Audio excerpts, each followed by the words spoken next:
Suhas jewellers 5th anniversary సందర్భంగా 8 తులాల బంగారం ఉచితం. ఇంకెన్నో అదిరిపోయే ఆఫర్లు. వెంటనే సుహాస్ షోరూమ్ ను సంప్రదించండి. వైరా రోడ్, ఖమ్మం. ఒక్కగానొక్క కొడుకు బంగారు భవిష్యత్తు కోసం తల్లిదండ్రులు ఎంతగానో కష్టపడుతున్నారు. కొడుకు భవిష్యత్తే ముఖ్యమనుకుని తమిళనాడులో బీటెక్ చదివిస్తున్నారు. ఈ తరుణంలో కొందరు విద్యార్థులతో కలిసి సరదాగా విహారయాత్రకు వెళ్లాడు. ఆ సరదా విహారయాత్రే ఆ విద్యార్థి ప్రాణాలు తీసింది. కన్నవారికి కడుపు కోత మిగిల్చింది. భద్రాద్రి కొత్తగూడెం జిల్లా పాల్వంచ పట్టణానికి చెందిన బత్తినేని సురేష్ కు ఒక్కగానొక్క కుమారుడు. పేరు జయంత్ సాయి. జయంత్ సాయి తమిళనాడు రాష్ట్రం కన్యాకుమారిలోని జాయ్ యూనివర్సిటీలో బీటెక్ చదువుతున్నాడు. ఈ తరుణంలో కొందరు విద్యార్థులతో కలిసి కళాశాలకు 20 కిలోమీటర్ల దూరం ఉన్న కన్యాకుమారి బీచ్ కు విహారయాత్రకు వెళ్లాడు. అయితే అలల ఉధృతి కారణంగా జయంత్ సాయితో పాటు పాల్వంచ పట్టణంలోని సుజాత నగర్ కు చెందిన సాయి తరుణ్ ఇద్దరు నీట మునిగారు.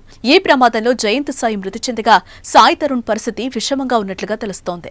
అయితే ఒక్కగానొక్క కొడుకైన జయంత్ సాయిపై తల్లిదండ్రులు ఎన్నో ఆశలు పెట్టుకున్నారు. చిన్నప్పటి నుంచి ఏ చిన్న కష్టం రాకుండా కంటికి రెప్పలా కాపాడారు.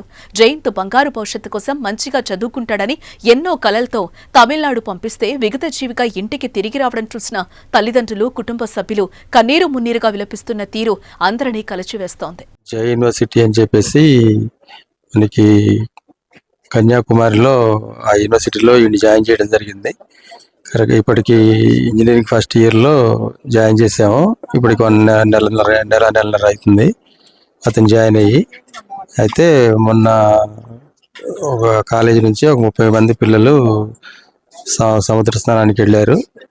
అయితే అందులో వీళ్ళంతా గ్రూపులుగా అంటే ఒక 10 మంది పిల్లలు అట్లా ఉన్నారు. ఈ 30 మంది పిల్లలు సముద్ర స్నానానికి వెళ్ళి మామూలుగా చేస్తూ ఉన్నప్పుడు ఈ ఒక 4 పిల్లలు కొద్ది సముద్రంలో కొంచెం 2 అడుగుల లోపలికి వెళ్ళారు. అప్పుడు అనుకోకుండా ఆలొచ్చి 3 పిల్లల్ని లోపలికి లాక్కెళ్ళినప్పుడు ఆ దగ్గరలో ఉన్నోళ్ళు చూసి 1 పిల్లల్ని బయటికి లాగారు. మళ్ళీ ఆలొచ్చి ఈ కుర్రోడిని ఇంకా లోపలికి తీసుకెళ్ళింది. దానివల్ల ఇతను లోపలికి వెళ్ళి నీళ్లు తాగి చనిపోవడం జరిగింది. ఇంకో పిల్లడికి కూడా నీళ్లు తాగి వాడు ప్రజెంట్ అక్కడ హాస్పిటల్లో అన్కాన్షియస్లో ఉన్నాడు. ప్రజెంట్ వెంటిలేటర్ మీద ఉన్నాడు. అతనికి కొంచెం అవకాశం ఉంది.